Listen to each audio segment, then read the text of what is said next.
Excuse me bata, pwede bang kunin mo ang rosaryo? Pwede bang ipagdasal mo rin ang mga tao? Dahil tila ba naman nalimutan nila ang turo ng kanyang mga magulang. Boy, kumain ka na ba? Eto 5 pandesal. Huwag mo na pulutin yung biskwit na galing sa kanal. Tanggapin mo rin ang tubig ng ikay makainom mo. Katitigil kumain hanggat ikay hindi busog. Pero teka lang, saan ka nga pala umuuwi? Nasaan ang tatay mo, ang nanay mo at mga kapatid? Bakit ikaw ay nasa kali at ngayon nag-iisa? Pagkat na bumabubahay namin, patay na po sila. Nakakaawa ka pero ako'y saludo sa'yo. Ipagpatuloy mo ang laban sa paraan na wasto. At huwag na huwag kalilimutan na meron tayong Diyos. Lagi nakikinig hanggang dasal mo ay maubos. Halina't sumama ka,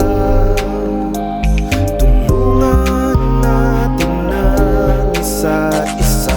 Halina't sumama ka, magkapit-bisig at huwag mawawala ng pag-asa.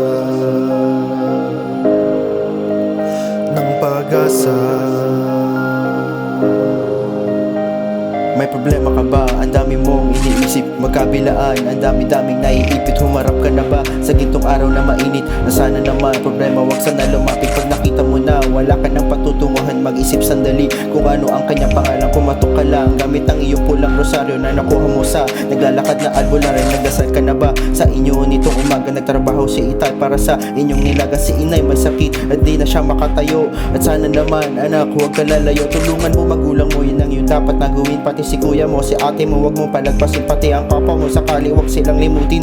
Pagdasal sa may banal, lahat sila'y gamutin. Halina't sumama ka, tulungan natin ang isa't isa. Halina't sumama ka, magkapit-bisig at huwag mawawala ng pag-asa. Ng pag-asa.